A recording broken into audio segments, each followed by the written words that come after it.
Hello दोस्तों। आज हम हमारे वीकली जो स्टॉक्स आते हैं उसको बाय कौन से स्टॉक बाय आए हैं उसके बारे में डिस्कस करेंगे। और पिछले कुछ जो स्टॉक्स दिए थे वो क्यों दिए थे और उनका क्या स्टेटस है उसके बारे में भी डिस्कस करेंगे। तो चलो शुरू करते हैं। अभी तो करंटली हमारा निफ्टी और बैंक निफ्टी का स्टेटस देख लेते हैं हम।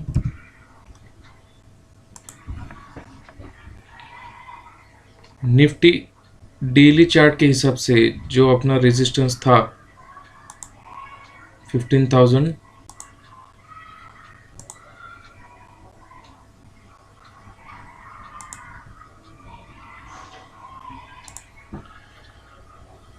15,931 का, उसके ऊपर उसने क्रॉस किया था लेकिन सस्टेन नहीं कर पा रहा था। थोड़ा वहाँ पे प्रॉफिट बुकिंग आ रहा है लोगों का। RSI भी क्रॉस है डेली में 460। तो मेरे हिसाब से तो ये कंप्लीट बाय में आता है। एकदम शॉर्ट टर्म सपोर्ट अगर हम देखेंगे तो 15,770 के आसपास आता है। इसके नीचे अगर डेली में क्लोजिंग हो जाएगा तो निफ्टी वापस से थोड़ा 15,500 तक आ सकता है। लेकिन इस बार मुझे वो चांसेस नहीं लग रहे हैं कि निफ्टी वापस से नीचे जाएगा, क्योंकि जैसे कि हमने ऑप्शंस डेटा देखा है वो हिसाब से अगर ये 16,000 क्रॉस करेगा तो इस यहाँ पे 40 लैक्स का हुआ है। और सपोर्ट 15,500 से मूव होते होते होते होते 15,900 तक आ गए। अभी SGX निफ्टी में तो वो 100 पॉइंट नीचे दिखा रहा है। लेकिन मेरे हिसाब से अगर आप मॉर्निंग में सुबह जैसे ही डाउन ओपनिंग होता है उसके बाद में 1-2 मिनट बाद 15,850 को अगर वो क्रॉस करेगा तो इमीडिएट बाय कर लीजिए। वापस वो डे हाई की तरफ बढ़ेगा। उसको स्टॉप लॉस ज़्यादा से ज़्यादा 15,800 का लगाना है अपने को। उसके नीचे नहीं जाएगा मार्केट एज पर ऑप्शंस डेटा। और यहाँ पे भी चार्ट्स में भी वही दिखा रहा है। डेली चार्ट्स में लाइफ टाइम हाई के आसपास है और टेक्निकली सब कुछ मार्केट के फेवर में है, जो कि उसको अपमूव देगा। अभी आवरली में अगर हम चेक करेंगे तो भी यही लेवल से वो कॉन्स्टेंटली रेजिस्टेंस ले रहा है। इसके ऊपर सस्टेन भी किया था लेकिन टिक नहीं पाया था। लेकिन फिर से वही बात, टेक्निकली स्ट्रांग दिख रहा है मार्केट। यहाँ से अगर नीचे ओपनिंग होता है जैसे कि SGX निफ्टी दिखा रहा है तो वो कंप्लीटली रिवर्सल देगा। सपोर्ट आवरली के हिसाब से 850 के आसपास है। अगर यहाँ पे बाय मिलता है तो बहुत अच्छा है। इसके आसपास भी 900 के आसपास भी, या थोड़ा भी 5-25-50 पॉइंट नीचे ओपनिंग होता है तो हम वहाँ पे बाय करेंगे। स्टॉप लॉस 15,800 का शॉर्ट टर्म के लिए।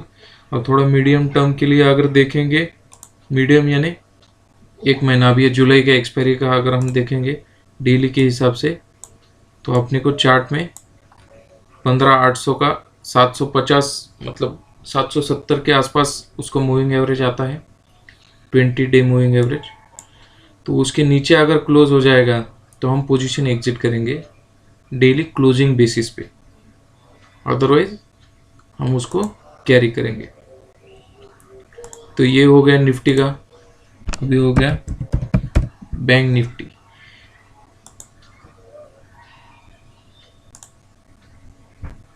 बैंक निफ्टी में अगर हम देखेंगे प्राइस एक्शन के हिसाब से या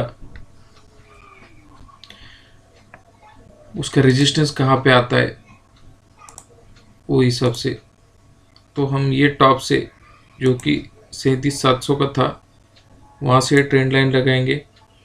तो ये तो ट्रेंड लाइन मई महीने में ही ब्रेक हो गया था। और सपोर्ट कहाँ पे लेगा, तो सपोर्ट मेरे हिसाब से उसने ये लाइन को अच्छी तरह से फॉलो किया है क्लोजिंग बेसिस पे। तो ये सपोर्ट आ जाता है अपना 15,300 के आसपास। उसके नीचे वो नहीं जाना चाहिए। अगर वो डे एंड करेगा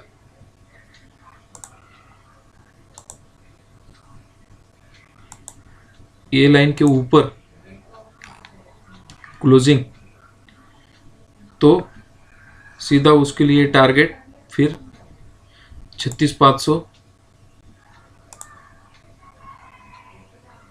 रिसेंट हाइस के हिसाब से, और फिर 37,000।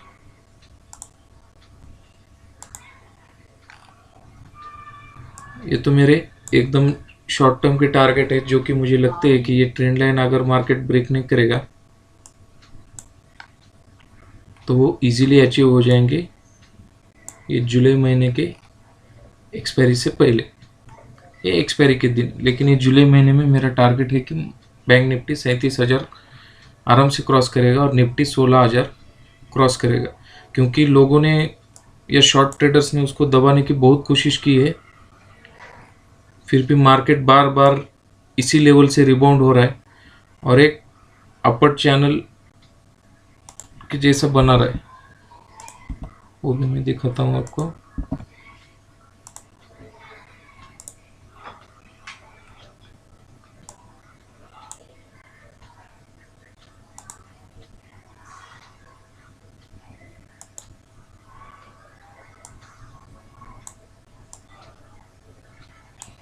ये यहाँ पे रेजिस्टेंस ले रहा है, वापस सपोर्ट के पास आ रहा है, वापस रेजिस्टेंस सपोर्ट के पास ही है अभी। यहाँ से अगर ब्रेक करेगा तो आराम से ये 37,000 लेवल क्रॉस करेगा। तो हिसाब से बैंक निफ्टी भी बाय है, मैक्सिमम 500-600 पॉइंट का रिस्क है। अगर डाउन में ओपन होता है मंडे को तो इमीडिएट बाय करना है। और अब आते हैं अपने स्टॉक्स के रिकमेंडेशन जो था, जैसे कि जिंदाल स्टील का मैंने दिया था 402 पे बाय दिया था, टॉप लॉस वगैरह कुछ दिया था, जो हमारा व्हाट्सएप ग्रुप है उसके अंदर दिया था। यहाँ पे 412 जुलाई को कॉल दिया था, उसके बाद में थोड़ा रिट्रेसमेंट हुआ, लेकिन फ्राइडे को उसने अच्छा ब्रेकआउट देके क्लोजिंग दिया है। ब्रेकआउट 402 403 के आसपास बहुत ज़्यादा रेजिस्टेंस ले रहा था, तो वही हिसाब से इसमें सिर्फ एक ही प्रॉब्लम है, चैनल मतलब ट्रेंड लाइन का ब्रेकआउट तो इसने दिया है, विथ वॉल्यूम दिया है, ज़्यादा वॉल्यूम नहीं था, लेकिन सिर्फ RSI जो मोमेंटम है अपना वो उसको सपोर्ट नहीं कर रहे हैं। तो मेरे हिसाब से तो जैसे टाटा स्टील भागा है, बाकी स्टील सेक्टर्स के शेयर भी थोड़े बहुत भागे, टाटा का तो शायद न्यूज़ की वजह से भागा है, ये भी शेयर बहुत ही जल्द वापस है अपना जो हाई है 430 का रिसेंट इसका स्विंग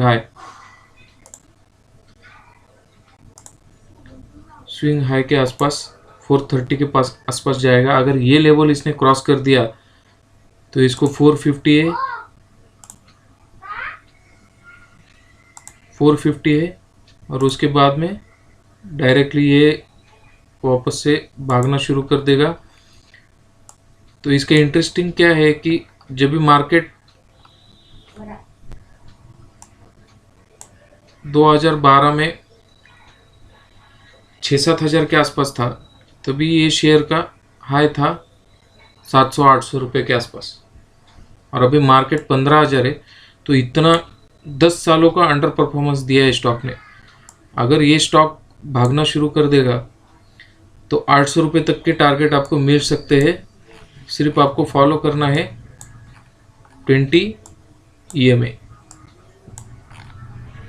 20 EMA के अगर नीचे क्लोजिंग दे देता है, या आप पकड़ लीजिए 200 EMA के 330 का अगर स्टॉप लॉस लगाएंगे, अप्रोक्सीमेटली 70 रुपीज़ का होता है वो, मतलब 20 रुपीज़ का 20% का स्टॉप लॉस लगाएंगे तो आपको 100% से ज़्यादा का रिटर्न मिल सकता है विद इन 6 to 8 मंथ्स। तो ये तो दिया था। उसके बाद में अपने शॉर्टलिस्ट कैंडिडेट में LIC हाउसिंग फाइनेंस है, जिसने कि बहुत अच्छी रैली दी थी 1-1.5 महीने के बीच में, अप्रैल से जून तक, लेकिन बाद में पूरा मार्केट ही थोड़ा नीचे आया था और स्पेशली PSU सेक्टर जो है वो बहुत सारे शेयर्स नीचे आए थे। उस चक्कर में ये भी नीचे आ गया, लेकिन अच्छा खासा सपोर्ट कर रहा है। 200 DMA के ऊपर है, क्रॉसिंग अबव 40 सपोर्ट लेता है नॉर्मली। जब भी शेयर 200 DMA के ऊपर रहता है तो जो मूविंग एवरेज 40 को रिस्पेक्ट करता है वहाँ पे सपोर्ट लेता है। अगर इसने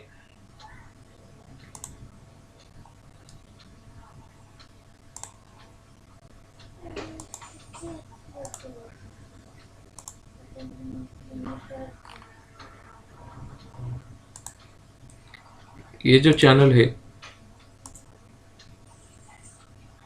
इसको रिस्पेक्ट कर दिया, मतलब टोटल ये जो बॉक्स है इसके ऊपर अगर ब्रेकआउट बना के अच्छी कैंडल बना दी तो ये सीधा वापस से अपने ये जो इसका हाई है 535 के आसपास जाएगा। मतलब मैक्सिमम रिस्क कितना है, 10 रुपये का रिस्क है। 460 का स्टॉप लॉस अगर आप लगाते हैं, जो कि क्लोजिंग बेसिस पे है, इंट्राडे ट्रेड नहीं है, क्लोजिंग बेसिस पे ट्रेड है, जो कि ये स्टॉप लॉस अगर आप लगाते हैं तो टारगेट आपको 530 540 तक मिल जाएंगे। और अगर इसके ऊपर भी शेयर भागता है तो फिर इसके जो बिफोर कोरोना के हाई से 600 650 वहाँ तक शेयर आराम से जा सकता है। तो देखिए, ट्राई कीजिए। अगर ये सपोर्ट ले रहा है, RSI भी अच्छा उसको सपोर्ट कर रहा है, तो मैं मेरे पर्सनल ग्रुप जो है व्हाट्सएप का उसके अंदर अपडेट कर दूंगा कि LIC हाउसिंग फाइनेंस बाइंग में आ गया है, तो आप वहाँ पे लॉन्ग एंट्री कर सकते हैं। परसेंटेज चेंज के हिसाब से अगर आप देखेंगे IRCTC में तो बहुत पहले ही ब्रेकआउट आ गया था। इंडिया बुल्स हाउसिंग फाइनेंस भी हमने रिकमेंड किया है ऑलरेडी। जब भी 286 वगैरह था तभी हमने रिकमेंड किया था, उसके बाद में 300 310 तक गया था, तभी मैंने इसका टारगेट दिया था 600 रुपये तक ये शेयर जा सकता है। 600 रुपये तक इस हिसाब से दिया था मैंने, क्योंकि वो टाइम का उसका जो रेजिस्टेंस था 250 का उसने क्रॉस किया था। वो टाइम मतलब यहाँ का रेजिस्टेंस था और ये ट्रेंड लाइन 500 तक थी। और इंडिया बुल्स हाउसिंग फाइनेंस ऐसा शेयर है, एक बार अगर भागने को चालू कर देगा तो बहुत लंबी रेस का घोड़ा होता है। डेली में भी इसका बहुत अच्छा सपोर्ट है।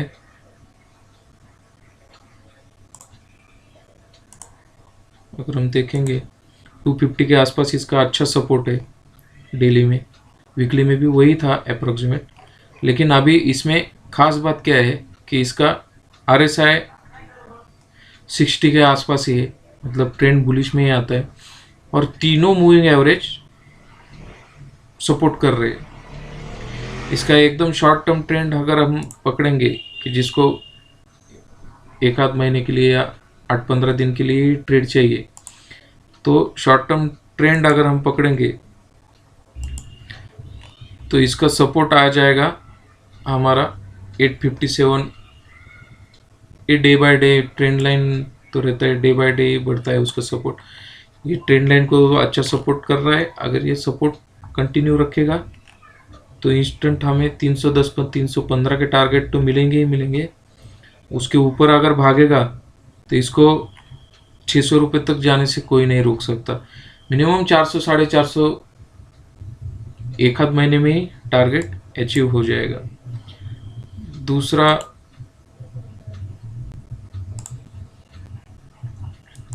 DLF भी हमने दिया था, वो अप्रोक्सीमेट 300 रुपये के आसपास था तभी हमने दिया था। उसने उसके बाद में थोड़ा डाउनफॉल भी दिखाया।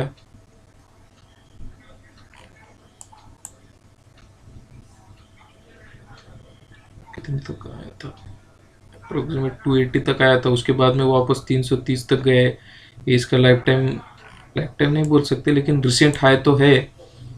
रिसेंट हाई के ऊपर अगर इसने क्लोजिंग दे दी अच्छी तरह से मंडे को, तो फिर शेयर बहुत ही जोर से भागेगा। 10-20% तो इसमें आराम से मिल ही जाएंगे। ट्रेंड लाइन सपोर्ट भी अच्छा ले रहा है।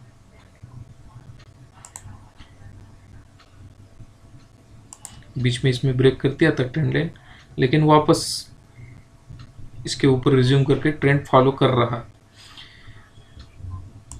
बेसिकली क्या होता है कि ट्रेंड लाइन वगैरह जो रहता है, जैसे कि हमने यहाँ पे मार ली, यहाँ पे ट्रेंड लाइन मारने के बाद ये रेजिस्टेंस ब्रेक करके ये ऊपर जा रहा है, तो ये स्ट्रक्चर जो रहता है इसको मार्केट के अप्स एंड डाउन्स का ज़्यादा इम्पैक्ट नहीं होता है।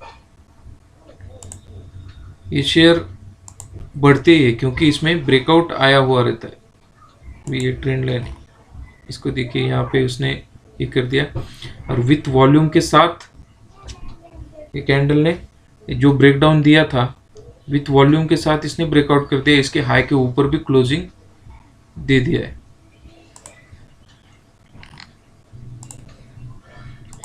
स्क्वायर कहाँ पे गया?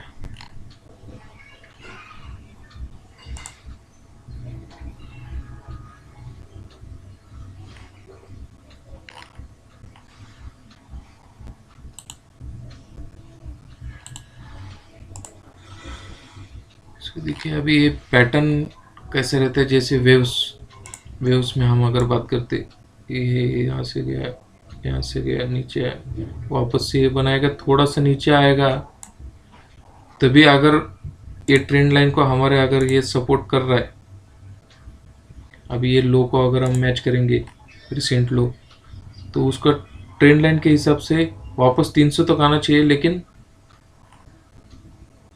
उसके बाद में वो बहुत स्पीड से उसको रिबाउंड करना चाहिए। नॉर्मली ब्रेकआउट रहता है, मूविंग एवरेज के ऊपर रहता है, तो शेयर अच्छी तरह से भागता ही है। जैसे कि मैंने टाटा स्टील के बारे में बोला था कि स्टील सेक्टर बहुत अच्छा बड़ा है, लेकिन जिंदाल स्टील अपना नहीं बढ़ा है, तो वो भी बढ़ेगा।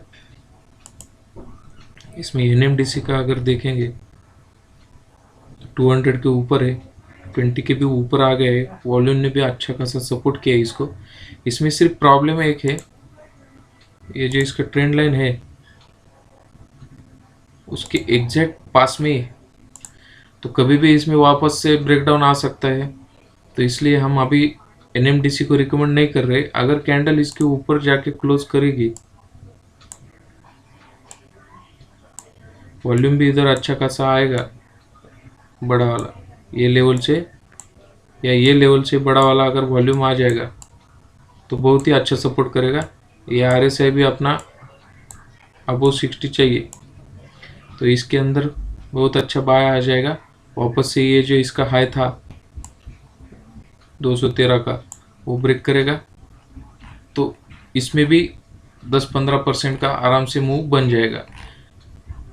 प्राइस एक्शन के हिसाब से देखेंगे तो ये वेव्स तो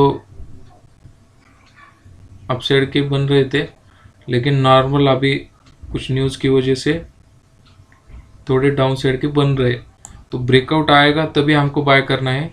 करंटली ये डाउन ट्रेंड में चला गया है, तो इसका फर्स्ट टारगेट आएगा 141 का, अगर कोई शॉर्ट के लिए इंटरेस्टेड है। स्टॉप लॉस लगाएंगे आप 180 687 का, ये भी क्लोजिंग बेसिस पे आएगा।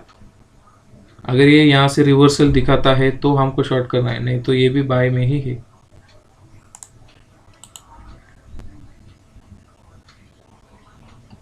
और कुछ एक दो शेयर देख लेते हैं,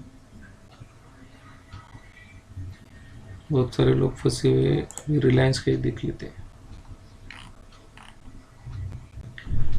रिलायंस का अगर ट्रेंड है, इसमें ट्रेंड ही नहीं है, कुछ साइडवेज है, क्योंकि ट्रेंड लाइन जो लगाएंगे तो बहुत लंबे आ जाएगी।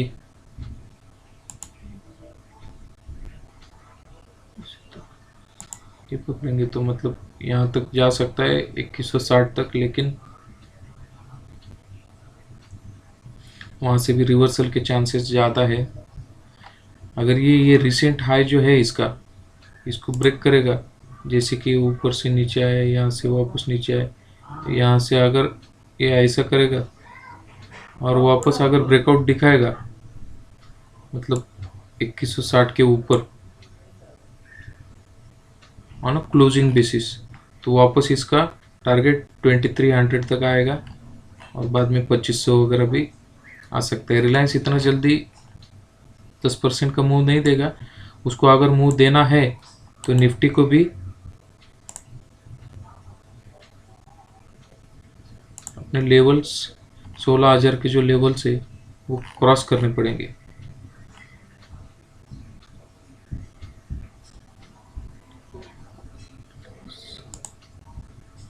आरएलसी देख लेते हैं, आरएलसी में कुछ नहीं फिलहाल तो।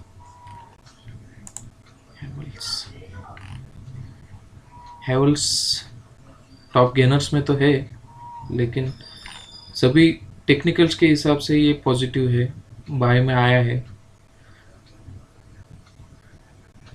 1023 का अगर क्लोजिंग बेसिस पे स्टॉप लॉस लगाएंगे तो फर्स्ट टारगेट इसका 1090 आएगा, जिसके अब क्लोज ही है बहुत। तो मैं तो रिकमेंड करूँगा कि 1200 का लेवल क्रॉस होने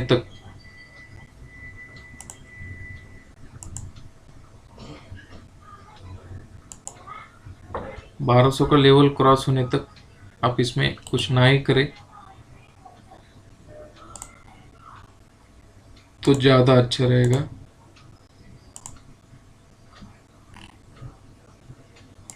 क्योंकि क्या हो जाएगा,